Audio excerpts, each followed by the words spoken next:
तो क्या ओम प्रकाश राजभर ने समाजवादी पार्टी के सामने सरेंडर कर दिया है? क्या समाजवादी पार्टी के साथ एक बार फिर से गठबंधन करना चाहते हैं ओम प्रकाश राजभर? यह बात मैं इसलिए कह रहा हूं क्योंकि मामला 2.5 महीने पुराना है, जब शिवपाल सिंह यादव ने एक बयान दिया था। उन्हें अपना मित्र बताया था ओम प्रकाश राजभर को। तब से ओम प्रकाश राजभर के तेवर ढीले हुए थे। वो समाजवादी पार्टी के खिलाफ मोर्चा तो खोल रहे थे, लेकिन उस स्तर पर नहीं जैसे पहले बोला करते थे। अब हालत यह हो गई है, घोसी सीट पर जहां पर समाजवादी पार्टी के विधायक का निधन हुआ, उसके बाद वहां पर उपचुनाव होंगे। ऐसे में रस्साकसी लग रही थी कि ओम प्रकाश राजभर की सुभाषपा वर्सेस बीजेपी हो जाएगा, जहां पर सिर्फ उटव्वल होगी किसका उम्मीदवार मैदान में उतरेगा। चूंकि घोसी वाला इलाका राजभर बाहुल्य है और वहां पर अच्छी खासी पैठ ओम प्रकाश राजभर की है, मतलब अच्छा खासा दबदबा। ऐसे में बीजेपी की निगाह टिकी हुई थी, लेकिन यह कर दिया खेल ओम प्रकाश राजभर ने। क्यों किया वो बताऊंगा और यह भी दिखाऊंगा कि आखिरकार शिवपाल सिंह यादव ने जिस प्रत्याशी के नाम का ऐलान किया, आखिरकार अखिलेश यादव ने उस पर मोहर लगाई और जीत तय मानी जा रही है। माना तो यह भी जा रहा है कि कहीं ऐसा ना हो वो विधायक, वो प्रत्याशी निर्विरोध चुन लिया जाए। जी हां, घोसी सीट को लेकर जो द्वंद्व है उसने बीजेपी को चित कर दिया। उनके अपने ही सहयोगी ने उनको आईना दिखा दिया है। नाम है ओम प्रकाश राजभर। नमस्कार, मैं हूं प्रज्वल गौतम।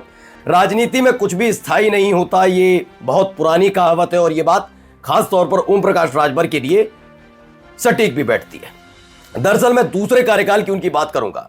ओम प्रकाश राजभर को योगी आदित्यनाथ दोबारा एनडीए में नहीं देखना चाहते थे और मंत्री तो बिल्कुल बनाना नहीं चाहते थे, क्लियर बात थी।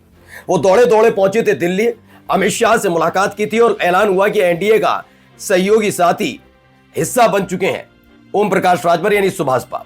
तो ओम प्रकाश राजभर की एंट्री हो चुकी थी। अब बनना था मंत्री बनने के लिए काफी कवायद की गई, बहुत सारी चीजें हुई, उसमें अंदर तक नहीं जाएंगे। लेकिन फिलहाल योगी आदित्यनाथ की सरकार में मंत्री बने। वक्त बीतता गया, संघर्ष शुरू हुआ बीजेपी के अंदर, योगी वर्सेस मोदी शाह हुआ। बाद में देखने को मिला कि राजभर ने मोदी और शाह का साथ छोड़कर योगी आदित्यनाथ के साथ हो लिए थे। मुलाकातों पर मुलाकात, और उसके बाद जैसे चिंताएं उन्होंने मोदी शाह की बिहार के अंदर बढ़ाई, वो भी नजर आया। यानी दोनों ही खेमों में रहकर वो अपना वजूद तलाश चुके हैं।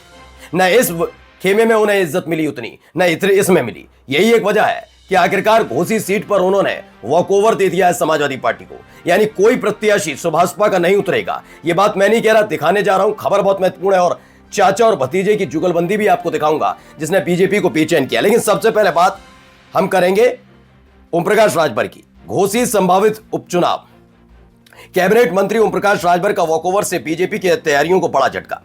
भारतीय जनता पार्टी को लग रहा था कि अगर सुभाषपा भी अपना प्रत्याशी ना उतारे, वैसे तो अमूमन यही होता है, बीजेपी जहां जहां सत्ता में, अगर वहां उपचुनाव हो रहा है और वो गठबंधन का हिस्सा है, तो बीजेपी चाहती है कि उसी का प्रत्याशी, उसी का कोई नेता, चाहे दूसरी पार्टी के टिकट पर लड़, चुनाव चिन्ह पर लड़े, लेकिन बीजेपी का नेता ही। यह हमेशा उनकी चाहत रही है। किसी भी राज्य में चले जाइए, वही कहते हैं हमारे नेता को लड़ा दो, हमारे नेता को लड़ा दो। अगर इनसे कहा जाए कि आप अपनी टिकट पर हमारे नेता को लड़ा दो, दिक्कत होती है। लेकिन समाजवादी पार्टी के साथ ऐसा नहीं है। समाजवादी पार्टी ने पल्लवी पटेल को लड़ाया, आपको याद होगा।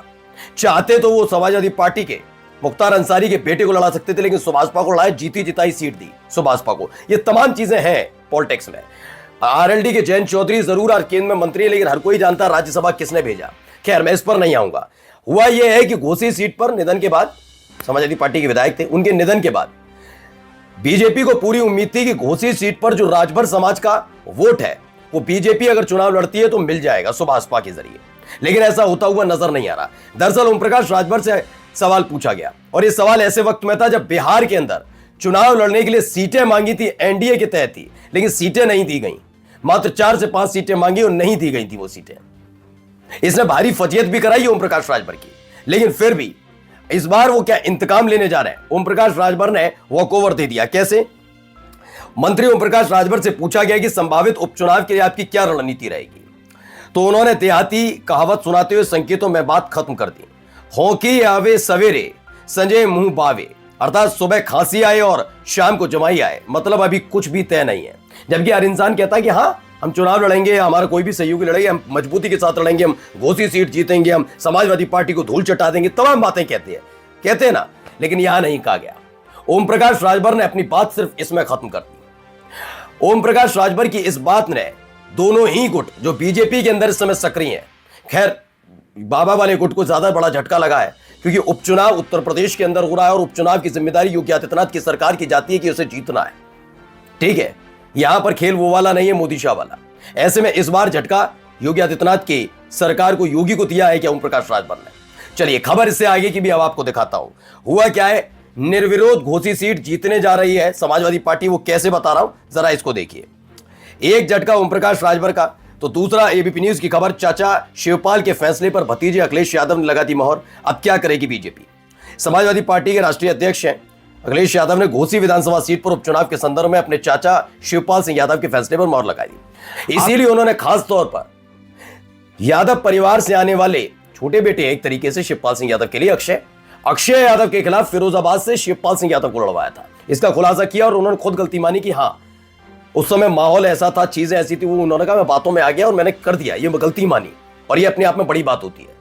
और जब से शिवपाल सिंह यादव और अखिलेश यादव साथ आए, आपको देख लिया, मैंने पहले भी बताया है, अखिलेश यादव विकास और युवाओं के लिए पहली पसंद है उत्तर प्रदेश के अंदर, आज भी डेट में। लेकिन यह बात भी सच है कि शिवपाल सिंह यादव का संगठन में इतनी जबरदस्त पकड़ है कि शायद ही किसी राजनेता की होगी अपनी अपनी पार्टियों में। सब पार्टियों का जिक्र कर रहा हूं, उत्तर प्रदेश में किसी को उठा लीजिए, कोई एक ऐसा राजनेता नहीं है। बीजेपी में भी ले लीजिए, बीएसपी में ले लीजिए, समाजवादी पार्टी में बहुत गहरी पैंट रखते हैं। और समाजवादी पार्टी नहीं, यार कोई जानता है कि शिवपाल सिंह यादव अदर पार्टीज में भी अपनी पैंट बना के रखते हैं। चाहे तो कभी सेंधमारी करें, लेकिन करते नहीं है। खैर, इन सब के बीच क्या खाए खेल आया निकल के। खबर है कि 2 दिसंबर 2025 को मऊ पहुंचे समाजवादी पार्टी के नेता शिवपाल सिंह यादव ने स्वर्गीय सुधाकर सिंह के बेटे सुजीत सिंह को बतौर उम्मीदवार पेश किया। उन्होंने कहा सुजीत सिंह घोसी सीट पर उपचुनाव में पार्टी के उम्मीदवार होंगे। उनके इस फैसले पर समाजवादी पार्टी के राष्ट्रीय अध्यक्ष अखिलेश यादव ने भी लगभग मोहर लगा दी है। अभी क्लियर हो गया है कि वहां से स्वर्गीय सुधाकर सिंह के बेटे हैं सुजीत सिंह, वो समाजवादी पार्टी के उम्मीदवार हैं। यह उम्मीद जताई जा रही थी कि कैसे कर दोगे, शिवपाल सिंह यादव कोई फैसला ले और अखिलेश यादव टांग अड़ाएंगे। इसकी उम्मीद बीजेपी को बहुत थी कि कम से कम इसी से हमें ओम प्रकाश राजभर वाले झटके का समाधान मिल जाएगा, लेकिन ऐसा होता हुआ नजर नहीं आ रहा। संगठन की मैं बार बार आपसे कह रहा हूं कि चाचा भतीजे के बीच जो हुआ सो हुआ, वो उन्हें खुद भी याद नहीं करना चाहते। अब वो जानते हैं कि एक साथ रहकर एक दूसरे के अनुभव, एक दूसरे की जो चीजें हैं उसका फायदा उठाकर पार्टी को आगे बढ़ाना है। फिलहाल बीजेपी फंस गई है। अपने ही सहयोगी ने जो गच्चा दिया, यानी हमारे ओम प्रकाश राजभर चच्चा ने जो गच्चा दिया, वो वाकई झटके से कम नहीं है। उधर निर्विरोध चुनाए जा सकते हैं सुजीत सिंह। नमस्कार।